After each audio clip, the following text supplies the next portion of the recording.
প্রিয় শ্রোতা, শুভ সন্ধ্যা। অল্প স্বল্প গল্পে আপনাদেরকে স্বাগতম জানাচ্ছি। আজকে আমাদের সাথে উপস্থিত আছেন অবসরপ্রাপ্ত সিনিয়র জেলা জজ উম্মে কুলসুম। কেমন আছো? জি, আদাব ম্যাডাম। খুব ভালো, আশা করি আজকে আমাদের আলোচনাও খুব ভালো হবে। ভালো তো হবে, কিন্তু আমার গলা এখনো ঠিক হয়নি, গলাটা ভেঙেই আছে। আমার কাছে কিন্তু আপনার গলা খুবই অ্যাট্রাকটিভ মনে হচ্ছে। Thank you. এরকম মাঝে মধ্যে বলো, তাহলে সুবিধা হয়। আজকের বিষয়বস্তু অগ্রক্রয় নানা রকমের। জি, তো এই বিষয়বস্তুটা কেন করলাম, যে অগ্রক্রয় যেটা আমরা এতদিন করেছি, আমার মনে হয় শ্রোতারা এটা জানেন যে অগ্রক্রয় জিনিসটা হলো যে কার জমিটা আগে ক্রয় করার ক্ষমতা, মানে অধিকার আছে। যেমন ভাইয়ের জমি ভাইয়ের কেনার অধিকার আগে, সেই থেকে অগ্রক্রয়। এটা আমরা অনেকবার বলেছি, আমার মনে হয় সাধারণ শ্রোতা যারা আছেন তারা দেখেছেন। অগ্রক্রয় নিয়ে আমরা এর আগে অনেক অনুষ্ঠান করেছি। আজকে আমরা যে তিনটি বিষয় সাধারণত অগ্রক্রয় করা যায় তিন ভাবে। একটা হলো তোমার কৃষি জমিতে, যেটাকে আমরা স্টেট অ্যাকুইজিশন টেনান্সি অ্যাক্ট বলি। আরেকটা হলো অকৃষি জমি, যেটা শহরের জমি সেটা। আরেকটা হলো হকসুফা, ইসলামিক আইন অনুযায়ী হকসুফা সেটা। তো আমরা প্রথমে কি আমরা স্টেট অ্যাকুইজিশনটা একটু বলি? জি ম্যাডাম, এটার প্রয়োগই মনে হয় সবচেয়ে বেশি। হ্যাঁ, তুমি বলবে? আমার মনে হয় ম্যাডাম, স্টেট অ্যাকুইজিশন টেনেন্সি অ্যাক্টে যে আমরা যেহেতু সবাই এটা জানে, লেটেস্ট একটা অ্যামেন্ডমেন্টও হয়েছে 2006 সালে। অ্যামেন্ডমেন্ট হয়ে কিন্তু এটাতে কারা আসলে এইটা করতে, এখন কিন্তু আমার মনে হয় এই যে দেখো, তুমি যখন লেখাপড়া করেছো বা তুমি কিছুদিন প্র্যাকটিস করেছিলে, আমিও কিন্তু 9 মাস প্র্যাকটিস করেছিলাম। এবং আমরা যখন অ্যাসিস্ট্যান্ট জাজ ছিলাম, বা এখন যে সিভিল জাজ বলছে, তার আগে মুনসেফ বলতো। তো এই যে অসংখ্য প্রিএমশনের মামলা আমরা করেছি, অগ্রক্রয়ের মামলা করেছি। এবং এই যে কারা করতে পারে, যেমন কোশেয়ারার বাই ইনহেরিটেন্স, মানে যে ওয়ারিশ সূত্রে যে মালিক হয়, চার ভাই, এক ভাই বিক্রি করে দিল কিন্তু একটা থার্ড পার্টির কাছে, তখন সেই ভাইদের মধ্যে যে কেউ এসে মামলা করতে পারে। আরেকজন পারে যে কিনা কিনেছে।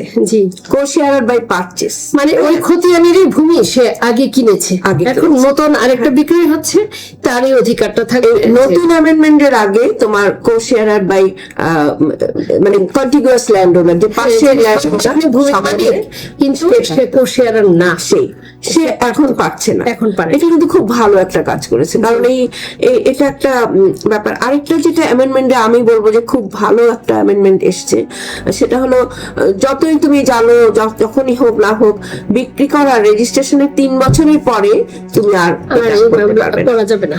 এটা আনলিমিটেড একটা টাইম ছিল, সেটাকে অ্যামেন্ডমেন্টে বাধা হয়েছে। আরেকটা যেটা তোমার যেটা হয়েছে যে আগে তোমার নোটিশ পাওয়ার 4 মাসের মধ্যে আসতে হতো, এখন 2 মাসের মধ্যে।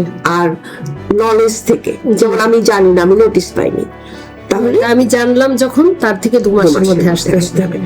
তাহলে আমার মনে হয় মোটামুটি অগ্রক্রয়, যে স্টেট অ্যাকুইজিশন, যেটা কৃষি জমি অগ্রক্রয়, সেটা সম্পর্কে আমরা জানতে পারলাম। মোটামুটি ম্যাডাম একটাই বিষয়, যে যদি আমি আমার কোনো কৃষি জমি বিক্রয় করি, তাহলে সেইটা একই খতিয়ানের আমার যে সহশরিক আছে, মানে আমার যদি পরিবারের ওয়ারিশ সূত্রে কেউ থাকে, তাহলে তার ক্রয় করার অধিকার আগে। যদি এমন কেউ না কিনতে চায়, তাহলে এই খতিয়ানের ভূমি যদি এর আগে অন্য কেউ কিনে থাকে, তাহলে তার অধিকার তারপরে। তার চেয়ে এই দুইজন ব্যতীত অন্য কেউ অগ্রক্রয়ের দাবি করতে পারবে না। এবং সেটা হচ্ছে 2 মাসের মধ্যে করতে হবে। সেটা হচ্ছে নলেজ থেকে 2 মাস, অথবা নোটিশ থেকে 2 মাস। আরেকটা বোধহয় আমার মনে হয় শ্রোতাদের জানা দরকার, যে যদি জমিটা 100 টাকায় বিক্রি হয়, তাহলে 25% ক্ষতিপূরণ দিতে হবে, এবং 8% ইন্টারেস্ট। মানে এটা হলো ওই যে টাকাটা পরিশোধ যতদিন সেটাই পর্যন্ত লাগবে। যদি 4 বছর, 5 বছর, 6 বছর পরে মামলা জিততে জিততে ওই সময় যায়, সেটাই ওই সময়ের হিসাব করে 8% সুদ সহ এটা পরিশোধ করতে হবে। তাহলে আমার মনে হয় শ্রোতা বন্ধুরা, আপনারা কৃষি জমিতে অগ্রক্রয় সম্পর্কে যে ধরনের প্রশ্নগুলো আপনাদের মনে জেগেছিল, আমার কাছে বেশ কিছু প্রশ্ন এসেছিল এর আগে এপিসোড গুলো করার পরে, সেগুলো হলো। এখন আমরা আরেকটা বিষয় মনে হয়, এটা হচ্ছে যে কোন কোন দলিলের বিরুদ্ধে এই অগ্রক্রয়টা চলবে না। এটা কিন্তু খুব গুরুত্বপূর্ণ। 8টা দলিলের ক্ষেত্রে কিন্তু অগ্রক্রয় চলবে না। যেমন যদি এরকম হয় যে খতিয়ানের মূল শরিক এক শরিক আরেক শরিকের কাছে বিক্রয় করলো, তাহলে এই দলিলের বিরুদ্ধে চলবে না। তাছাড়া বাটোয়ারা করলো বা বন্টন দলিল তৈরি করলো, এই বন্টন দলিল করে যে পৃথক খতিয়ান হলো, সেই খতিয়ানের ভূমি যখন বিক্রি করবে তখন এটা চলবে না। তারপরে স্বামী যদি স্ত্রীর কাছে স্ত্রীর বরাবরে কোনো দান দলিল করে, সেই দান দলিলের বিরুদ্ধেও চলবে না। যে হেবাবি লেওয়াজ দলিল যদি ওই 3 ডিগ্রির মধ্যে হয়, সেটাও চলবে না। ওয়াকফ দলিলের বিরুদ্ধে কোনো ধরনের অগ্রক্রয় চলবে না। তারপরে হচ্ছে যে বসত বাড়ির ভিতরে বিকৃত দলিল পৌরসভার ভিতরে যদি না হয়, পৌরসভার তাহলে এটা বসত বাড়ির ভিতরে যদি হোমস্টেড যেটা, সেটার বিরুদ্ধেও কোনো মানে স্ট্রেঞ্জার এসে কোনো অগ্রক্রয় মামলা করতে পারবে না। না দাবি দলিল তো দলিলই না, কাজেই এটার বিরুদ্ধে অগ্রক্রয় চলবে না। আর ফেরত দলিলও অনেক সময় আছে যে সম্পত্তি ফেরত দেয় বা বিনিময়, আমরা কিন্তু এই মামলাগুলো খুব করেছি। দেখে মানে অগ্রক্রয়কে ঠেকানোর জন্য বিনিময়, কিন্তু আবার সেখানে প্রমাণ করে যে না, এটা আসলে ক্যামোফ্লেক্স করা, ইন ডিসগাইজ আসলে এটা বিক্রয় ছিল। সেটাই। তো আসলে অগ্রক্রয় একটা বিরাট একটা মানে আমাদের এই লিটিগেন্ট জগতে একটা বিরাট মানে ফ্যাক্টর। এটা মামলা অনেক বেশি ছিল, তবে এই অ্যামেন্ডমেন্টের কারণে হয়তো কিছুটা হ্রাস টানবে। এবং আমার তো ম্যাডাম, আমি একটা এক্সপেরিয়েন্স আপনাকে আগে বলেছিলাম যে আমার বিচারিক জীবনের একদম প্রথম দিকে আমি সিলেটে যখন ছিলাম, তখন সিলেট গভর্নমেন্ট কলেজের যে হেডমাস্টার, সে অগ্রক্রয় করেছিল, অগ্রক্রয়ের দাবিতে একটা মামলা দায়ের করেছিল তার আপন চাচাতো ভাইয়ের বিরুদ্ধে। চাচাতো ভাই 13,000 টাকা দিয়ে একটা জায়গা বিক্রয় করেছে। এখন সে চাচাতো ভাই বলছে যে আমি আমার বড় ভাই, আমার যেহেতু উনি স্কুলের হেডমাস্টার, উনি আমার আপন চাচাতো ভাই, খতিয়ানের শরিক, ওনাকে আমি আগে বলেছি, উনি বলছেন উনি কিনবে না। দরদাম সাব্যস্ত হওয়ার কমিটিতে সবাই উনি ছিলেন, কিন্তু উনি কিনবে না বলছে, তখন আমি বাইরে বিক্রি করছি। এবং আরেকটা কথা বলেছিল যে আসলে আমি 65,000 টাকায় জায়গাটা বিক্রয় করেছি, কিন্তু স্ট্যাম্প ভ্যালু কম দেখানোর জন্য এটা 13,000 টাকা দেখা হয়েছে। কিন্তু মূল কারণ আমাদের দেশে অগ্রক্রয়ের মানে মূল কারণ কিন্তু মানে তুমি 80% কারণই এটা, এই যে আমরা রেজিস্ট্রিতে যে মূল্যটা দেখাই, আসলে বিনিময় সেটাতে হয় না, বেশি হয়। এরপর কি হলো, আমি নিজে ওনাদেরকে নিয়ে বসেছিলাম এবং আমি অনুরোধ করেছিলাম যে আপনারা কথা বলে এটা নিজেরা শেষ করে ফেলেন, যেহেতু আমি দেখলাম যে লোকটা আসলে আইনানুগ ভাবে সে ডিপ্রাইভড হবে। তো সে করলো না, হেডমাস্টার কোনোভাবে রাজি না। তারপরে সাক্ষী প্রমাণে তো ওই লোক প্রিয়েমশনের ডিগ্রি পেয়ে গেল, মঞ্জুর হয়ে গেল ওই হেডমাস্টারের পক্ষে। মঞ্জুর হওয়ার পরে আমার খুব দুঃখ নিয়ে আমি সেটা মঞ্জুর করলাম, আইনের হাত পা বাঁধা। তারপর এটা এপিল হলো এবং মার্জিনুল হক স্যার, উনি ছিলেন আমার জেলা জজ, সিলেটে ছিলেন স্যার, সেই এপিল আবার উনি নামঞ্জুর করলেন। মানে ওই যে মানে এপিলটা হচ্ছে যে তোমার জাজমেন্টটাই ঠিক, আমার জাজমেন্টটা কনফার্ম করলেন। আমার খুব কষ্ট লাগলো, আমি ভেবেছিলাম এপিলে ওই লোক যাতে হেরে যায়, কিন্তু না, সে জিতলো। তারপরে যখন এপিলে জিতে সে আসলো, তখনও ওই তার চাচাতো ভাই যে সাধারণ কৃষক, সে বলছিল যে স্যার উনি যদি আমাকে ওই মূল্যটা দিয়ে দিত, কিন্তু সে দিল না, সে ওই 13,000 টাকার উপরেই মূল্যটা ধরে দিল। তো আমাদের অভিজ্ঞতা ম্যাডাম এটি যে অনেক সময় দলিলের মূল্য কম দেখানোর কারণে মানুষ অগ্রক্রয় করতে উৎসাহিত। আসলে তুমি অনেক সময় কথাটা ব্যবহার করলে, আমি এটা একটু ডিফার করি, অনেক সময় না, সব সময় কিন্তু রেজিস্ট্রি মূল্য যেটা, সেটা সাধারণ মানে সত্যিকার মূল্যটা লেখা হয় না। এটা একটা মারাত্মক ব্যাধি, এবং এই কারণে এই যে কালো টাকা, এটাও কিন্তু একটা উৎস। তুমি একটা ফ্ল্যাট কিনলে, তুমি 3 লাখ টাকা, 3 কোটি টাকার ফ্ল্যাট তুমি দেখালে 50 লাখ টাকা বিক্রি করেছো, তাই না? এটা একটা সাংঘাতিক, রাজস্ব থেকে বঞ্চিত হয় এবং এইভাবে এই আর কি। তো আমার মনে হয় অগ্রক্রয় স্টেট অ্যাকুইজিশন অ্যাক্টে আমরা বলে ফেলেছি, যেহেতু আমরা 3টাকে টাচ করব, আমরা একটু নন এগ্রিকালচারাল টেনান্সি অ্যাক্ট বলি, যেটা তোমার অকৃষি ভূমি মানে মিউনিসিপ্যালিটির মধ্যে, তাই তো? সেটা এখানে কিন্তু কোনো আসেনি, অ্যামেন্ডমেন্ট আসেনি। তাহলে সেটা আগের মতোই আছে। জি, আগের মতো যদি থাকে তাহলে কি হবে?